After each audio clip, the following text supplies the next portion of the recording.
Hi friends, this is Sarah from Crafting and Relaxing. Welcome. Thank you so much for joining me.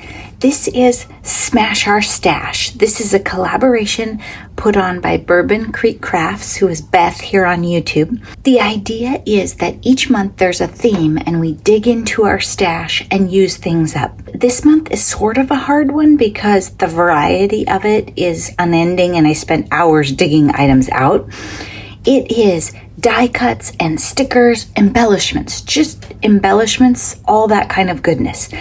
And what I did was I started putting things out and organizing things, and then I would say, okay, how am I going to use this? In this collaboration, you're going to see all sorts of different inspiration, and some people may have picked specific embellishments and gone through them. Check out all the videos. For me, what I did was I started going through things and saying, okay, how would I use this? If it was a 2-layer die, I started layering them together.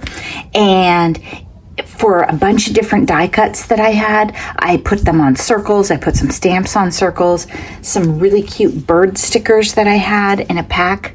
I started saying, okay, how would I use them? I also took a whole bunch of things out of the packages and grouped them. I grouped flowers together and it was just tidying. And then I went through containers and sort of organized them a little better. This one still has some work to be done. The problem with the embellishments as a theme is I made things and I gave them away. So there is a process video. I haven't edited it, but I'm sure it'll work.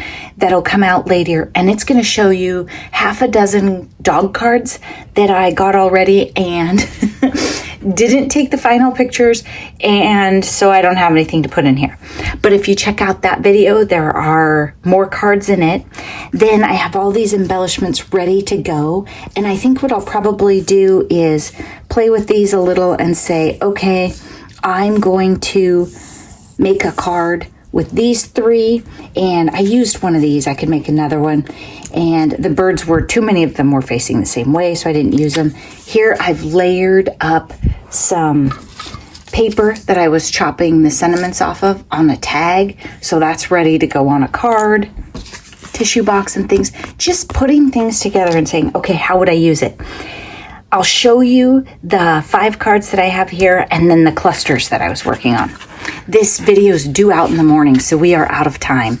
Oh, the other thing I did was I took a whole bunch of cards and went through them and put enamel dots and things on them and then put them back in my card box. Sometimes when you watch my videos, when I film is when I'm done with, say, the 6-inch paper pad. But then later I realized I didn't do any embellishments. I didn't put any bling or enamel dots.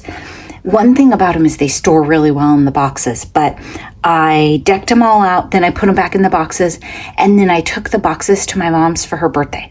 So again, gave more away. This cut apart has been sitting on the counter and floating around, and I just loved it. There are friends, there is family, and then there are friends that become family.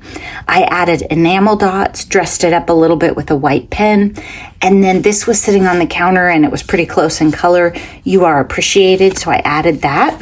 Here I have, I was going to put it with these, but see, I can work something out. I have just a circle punch, and I put a die cut on it to make this dog a little bigger, make it pop. And then one of you sent me these in Happy Mail, and so I was gluing the layers together and getting them ready. And then I added some enamel dots in 2 different colors.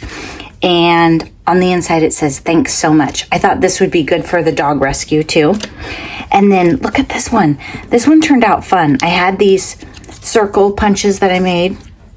I put a bird on it. I had the die cut branch in this color and everything just sitting here. And I cut it apart because it wasn't quite big enough, and layered the bird in over the gap and puffed it up a little on scrap paper. And then this was already in my box ready to go. So just using up loose die cuts that I had.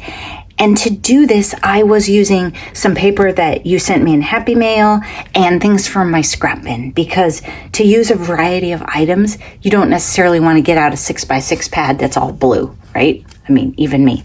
So I really like how this one turned out. It's pretty cute.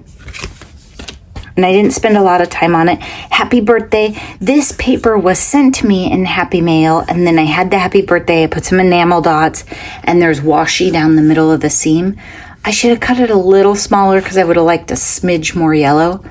I usually do a larger border, so that feels weird to me, but I know a lot of people have tiny, tiny borders, so I don't know, maybe it works for you.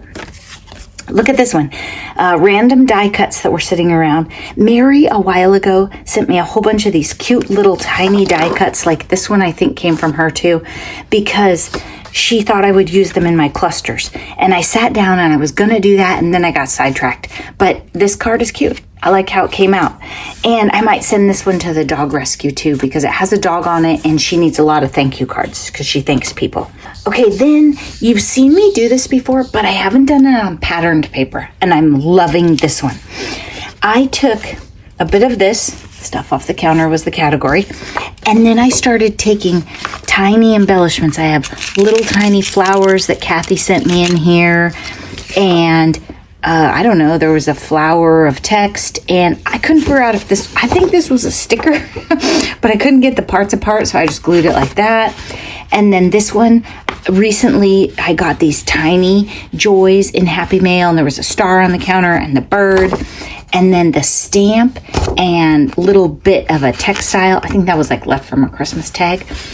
I'm not sure if this is like a strip on a journal page, or if I would tear these apart and have 3 separate embellishment clusters. Usually I sew on these at the end, but I like these just how they are, and I love the thread in the paper behind them. So using patterned paper, I think just adds a little more interest for these, and I might just keep going. And I don't think this was in the video, so I'll show you my super scientific system for this. Maybe unplug your glue now and then. Put this like this, and then look around on your counter and go, what else do you like? Well, I don't really like the white with that, so before I used a white thing, I would at least ink the edges. Oh, that's cute, and I like it on the blue. Okay, let's glue that on. This is just how it works. This is the whole process. It is taking things you like and grouping them together. I mean, if you have a bunch of scraps of ugly paper that you don't like, maybe don't use those to make embellishments with. And it just has more interest than if I just glued the joy die onto the page. I can use this on a card. It's a little thick because this blue is like almost like embroidery floss or thicker. I could stamp on that or ink it and then use it. I have a wooden heart, but it needs a little something too, doesn't it? These hearts, sometimes I use Beacon's 3-in-1, or there's a whole bunch of other glues you could use. It needs a little more before I glue it down, just because that's kind of small, or maybe off to the side. That is how I do these, and I'll keep going. The other video will roll out and you'll see some other things I did with embellishments. Be sure to check out the other participants in this collaboration. I'm excited to watch because I have a ridiculous amount of embellishments, and it's good to use things up. Thanks so much for watching. I hope you're taking time for crafting and relaxing. Bye-bye.